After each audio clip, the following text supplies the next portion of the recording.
Well, good morning. I would like to run you through what it's actually like to buy a property in Spain. It isn't just as simple as just buying it, paying for it, and that's it. I've just bought this bit of land here. It's in the countryside in Alicante. Okay, first of all, you agree to buy a property from the seller, and then you've both got to go to the notary, and the seller must take his escritura or his deeds, or she, and then they'll give you a date, maybe in 2 weeks' time, to come back again and you come back again and you're going to sign the document. Yeah, I was just thinking if you've got to come back twice then. I have had to come back 2 or 3 times. Okay, so they won't tell you how much it's going to cost in the notary. They might say, oh, it's going to be 300 euros, but it ends up costing 500 or 600 euros. We're just buying a bit of land. So you go along to the notary with the seller, and they've prepared the documents for you. You sit down with the notary, like the big chief, God, sometimes they refer to him. In a small town like here in Alicante, there may just be one notary. So there's only one, notaria is the office, and el notario is, or la notaria, is the person who oversees it. That's the chief person. So you sit down with them, he reads through it quickly, and you have to pay for it either with a bank draft. You can go to the bank and withdraw a check, and the check you will give to the seller then, and the seller will sign, or you can pay in cash. The seller might say it's only 15,000 euros. I prefer if you pay me in cash. But I found from the bank that if you go to the bank and get your check out, or your banker's check, it's no longer your money. So if something happened in the notary untoward that came up in the property, maybe you decided to use a solicitor, abogado, you can't simply put the money back in your bank account. That's what the bank told me. They said, it's not my money anymore. It's the other person's money. I've just got to give it to them. So I was a bit wary about that. So I actually drew out the cash. And first of all, they said if you're not a resident here, you can only draw out up to 10,000 euros in cash. But I got around that because I became a temporary resident. So once you've paid for it and you sign the documents, you'll get a copy of the escritura, the new escritura or the deeds, and then you'll be told to come back in a couple of weeks. It'll probably be longer than that because they seem to be quite busy. And then to get your escritura when you come back, you have to pay the bill at the notary, and this could be 800, 1,000 euros for a few hours work. No, literally, it's not at all inexpensive. I bought a small bit of land, and they said to me it's going to be about 300 euros, but it turned out to be 450. And I did bring it up with him, and he said to me, well, it was just an approximation. Well, there was a lot of copies. He'll give you some sort of excuse, and he'll say, es que hay. That's what it is. So you have no clear idea what you're going to be charged, and whatever you are charged, you have to pay it to get your deeds. Okay, we've got the deeds now. Then you've got to go off to the bank, and you've got to go to the bank before 11 a.m. when they accept bill paying, to pay the 10% tax. So you bought a property for just 15,000 or say 50,000, you're going to have to pay 5,000 more in the property tax. But it doesn't stop there.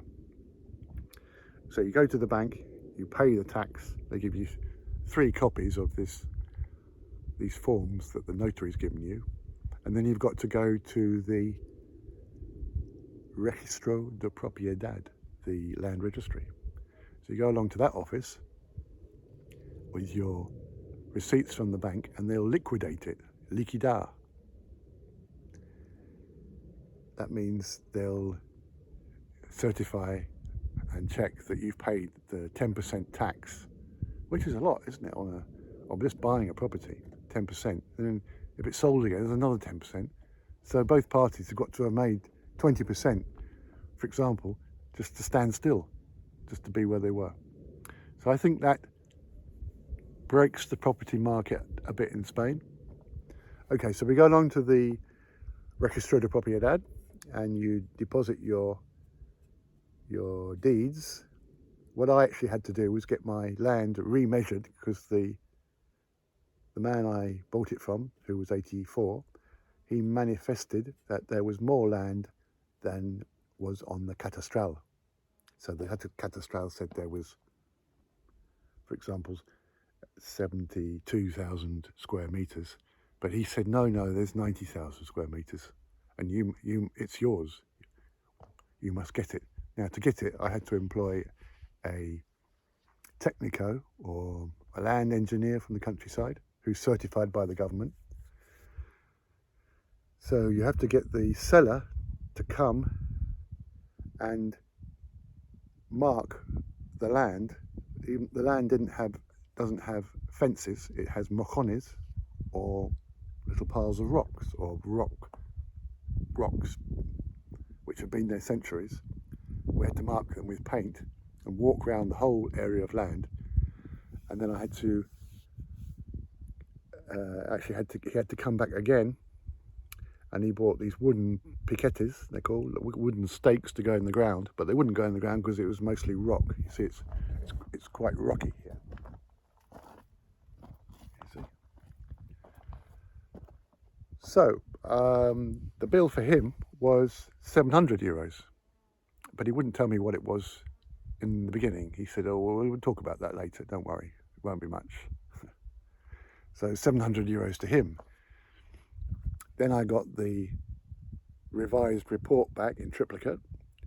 Then I had to go back to the notary to get the notary to confirm that all was right. And he did an amendment to the escritura, which cost me another 175 euros. And I had to go back 2 weeks later after signing that again to pick up my amended deeds.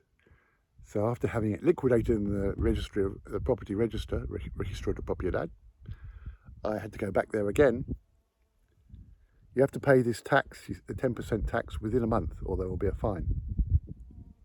So I went back to the Registro de Propiedad again about 7 weeks ago, and it was just a piece of land. But because it's been altered, it has to go off to the Concejal and Generalidad Valenciana, and they still haven't had a reply yet after 6 weeks. And that bill, again, they don't know what it's going to cost. They don't know. They say we don't know what it's going to cost, but it's going to cost you more than you think it would just to register your bit of land. That could cost you. They said 200, but I would imagine it will be more than that.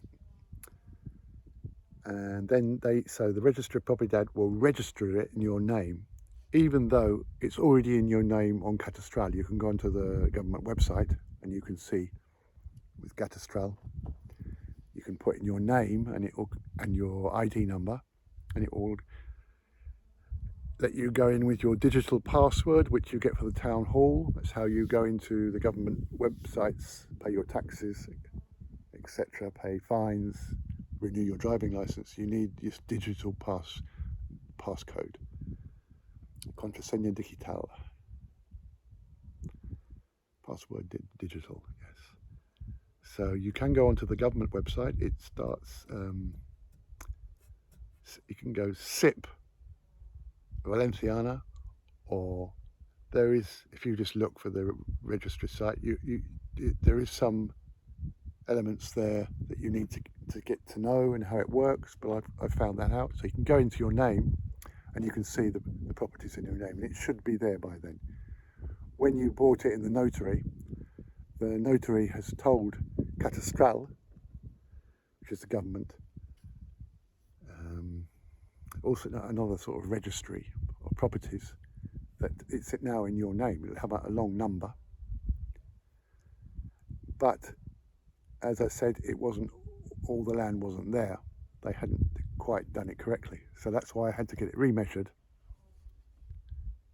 go back to the Registro de Propiedad and get them to send it off to the concejal or the government departments for them to confirm that it was all okay.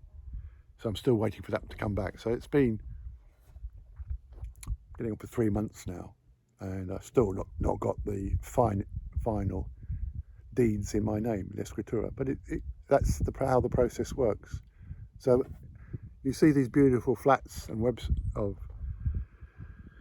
beachside properties in Alicante for 450,000 euros, you know, it's such a good buy, but you're going to have to pay 45,000 euros tax, which is just gone. They won't even thank you for it. It's gone. And if you sell it again, the next buyer is going to have to pay that again. Now, I believe that really does break the market, the buying and selling of houses. Well, that's what it is. And if you've got, they say, los que tienen pagan, those who have it pay, and laugh. So it's not just your purchase price you're going to be paying, it's that 10% on top. Then you're going to have to pay your notary, which could be 500 to 1,000 euros. Then you're going to have to go to the bank and pay the 10%. If you don't do that within a month, even if they've delayed in the office after you've signed, you could be fined. And then you've got to take all that to the Registro de Propiedad, and you've got to pay them another sum. And if you employed a man to measure it all for you correctly, you've got to pay him as well. And if you employed a solicitor or an abogado, you've got to pay them, obviously. So there's quite a few costs on top. The property might look cheap, and I believe it has to be cheap to be paying this 10% tax particularly. But that's how it is. And I've paid thousands and thousands of pounds buying a house here to the government in purchase tax. I believe in England it's 1 or 2%, I'm not certain, but it's a lot less than 10. And if you buy a new property, you're also going to be liable for VAT on it. So you could be paying 15-20% of the cost of your property. And then English people who've bought in urbanisations, say in Torrevieja and places like that, they can't sell them. They've been for sale for years because people know they've got to pay this enormous tax, well, this large tax, 10%, plus all these charges, and it's not as easy as it could be, not like exchanging contracts on telephone in England. And also the banks here, they can block your account very, very quickly. Just block it. So you could have your money in transit for the house, and they might not know where it's come from, or they were asking me to upload some documents for months. They wanted me to upload some tax documents. I uploaded them, and they weren't quite right. And then they blocked the account, then they unblocked it. So when I paid the money across, I just wanted it in there for 1 or 2 days and out. I was not sleeping well because of that. In Spain, a bank can suddenly block your account for not answering or uploading some documents if you haven't paid a fine, which hasn't happened to me, if you haven't paid your tax demand, I won't get into that at the moment, but they'll send you tax demands and you have to pay it. It's very difficult to phone them up or speak to someone. You can use a gestor and a gestoria, but you've obviously got to pay for them. I'd just like to give people a little bit of an insight. If you really are buying, especially a property, for quite a lot of money, that's what you're going to be asked to pay to receive your property. And then when you want to sell it, if you're not a resident, there is non-residence taxes. Oh yes. If you have your property, you're supposed to pay a non-residence tax, which the EU says doesn't exist, but it does in Spain. You have to pay it. If you don't pay that, they can block your bank account. Just like that. So what's made me cautious is what they've done to themselves really is shooting themselves in the foot, because people who know what can happen. I've only had a few €100 in my bank account. I won't say which bank it was, but it can suddenly be blocked, and it can cause a lot of inconvenience. And you go to the bank, and I've been told to come to the bank with my documents, and they don't know what documents they want. And I actually had an internet account, so they couldn't help me. But it seems to be okay now. I had another bank called La Caixa, which was Bankia, but the Caixa took over Bankia. A lot of banks went under a few years ago, leaving a lot of investors short. But I had shares in Bankia, and they seemed to be dropping. And then Caixa took them over, and it took 6 months to get the money. But I sold them straight away, and the Caixa has gone down. And do you know why? Because they suddenly started charging me commissions just for having the account of €60 every 2 months. And you would see on my statement, it would say, hoy por hoy, €60, €60. And you go to the bank, and there's some guy on the door with a laptop, no, not a laptop, a tablet, and there's a queue of people, and there's no one actually you can speak to. You can't ring the bank anymore. No, they've modernised it. It's an answer phone, and you leave a message, and they're supposed to ring you back, but they never do. So you're supposed to go online and speak to your gestor, and the gestor will say you've got to make an appointment to see her. That could be 2 weeks away, or him. So you've got to go back to the bank, queue up again, get in, park. So personally, I've avoided Spanish banks for this reason. I've not put much money in them because I don't trust them. You suddenly start charging me commissions. When I opened the account, the guy in the bank said, there's no commissions, we won't charge you commissions, and he signed it on my conditions. But they've changed the conditions, and to go into your account, you have to agree to the new conditions. So they're harming themselves, really. I'm sorry, banks. But you can use online banking. I've used like Vivid, and there's lots of them that I find are much more trustworthy than the actual Spanish banks. And that you can't actually talk to anyone at your bank now. There's this guy with his iPad at the door, tells you to make an appointment. Inside there's all these new Samsung televisions, and you want to buy Samsung telephone at 10% discount or something. And there's no one there answering the phone anymore like there used to be. You know, I've got a problem here. I did a transfer, my money's not arrived in my account. Well, he'll say to me, it's nothing to do with me. I can't help you. You have to speak to. There's no one to call. There was no one to call, and I had a transfer. It took 2 weeks over Christmas. It should have taken 2 days, so I was a bit worried. But it got there in the end. But I think it's poor of the banks. They're only harming themselves because people with any intelligence won't put any money with them. And I think that in Spain there's a lot of mistrust in banks, especially knowing that they can have their accounts frozen for not doing this or that, or not uploading documents, which would never happen in England.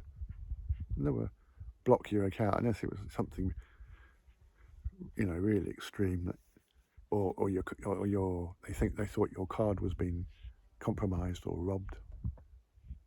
So that's my experience with buying property in Spain, and a little bit about the banks. Thanks for watching. It's a beautiful day here in January 2022 in Alicante in Spain.